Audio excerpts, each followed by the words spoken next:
Hello everybody, my name's Isaac Ashby from Steam Thinkers, and I can't wait to tell you about this new... Dad, there's poop coming out of the bathroom! What? There's poop coming out of the bathroom? Oh man, let's go fix it. Dad, Jimmy put his undies in the blender again!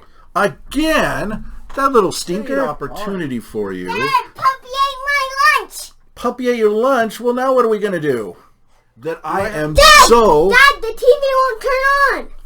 Oh, man. All right.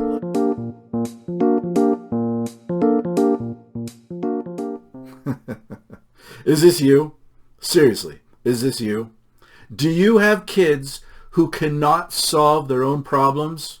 Who pepper you with questions night and day about things that they should already know the answer to, or that they could easily figure out if they just put a little effort into it?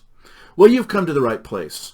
I'm going to give you 4 tips on how you can help your kids to develop an independent thought process or lifestyle where they will ask you fewer questions, they will solve their own problems, and they'll have fun doing it. So here are 4 tips that will help you to teach your kids these skills. Tip number 1. Don't do everything for them. If you noticed in this video, I was acting as the helicopter parent who would rush out and save the day every time one of my kids would run in with a problem. What should I have done? Well, I really should have sent them out to solve their own problems. Now, there are things that maybe I should not be leaving my 4-year-old to clean up, like poop spilling out of the bathroom. But the point is, don't swoop in and solve every stinking problem your child has, because they'll come to depend on that. And then they will never gain those skills that are so necessary later in life. So don't do it. Resist the temptation. But that leads me to tip number 2. Do it with them. So rather than sending them off and just saying, go solve this, it could be quite a shock, especially in the beginning, for a child who's never had to solve their own problems. So maybe go with them and work it out with them. Help them figure out some solutions, brainstorm solutions, and try them and see what works. Tip number 3. While you're solving the problems with them, make sure that you're thinking out loud. When you're brainstorming, when you're trying to figure out solutions with your kids, it's real easy, right, to stick your hand on your chin and to scrunch your eyebrows just like this and to talk real funny like this and to not even tell your kids what you're thinking. You've got all these things you're mulling around in your mind and the wheels are turning on the inside, and then you spit out this answer. Well, what does that look like to the kids?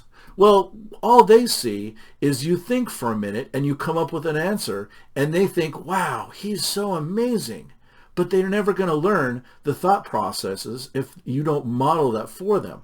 And then when you decide to eliminate solutions, make sure that you tell them why you're throwing things out. They need to see in detail how you're thinking. And finally, tip number 4. Don't let them use smartphones or Google or Alexa or Bob. I think Bob is a gelatin-based search engine. Anyway, oh, maybe that's Blob. Whatevs. So do not let them constantly find solutions to problems on electronics. They're going to be so used to looking up things that they're not developing those skills that are going on in their head. All they're doing is learning how to search Google. And what happens when Google doesn't have the answer? Or what happens if the solution they find on Google is the wrong answer or an ineffective solution to a problem? They need to learn these skills. Just do it with them or have them do it on their own. So those are my 4 tips to help you help your kids develop those problem-solving, independent thinking skills. So there you go. There's your freebie for today.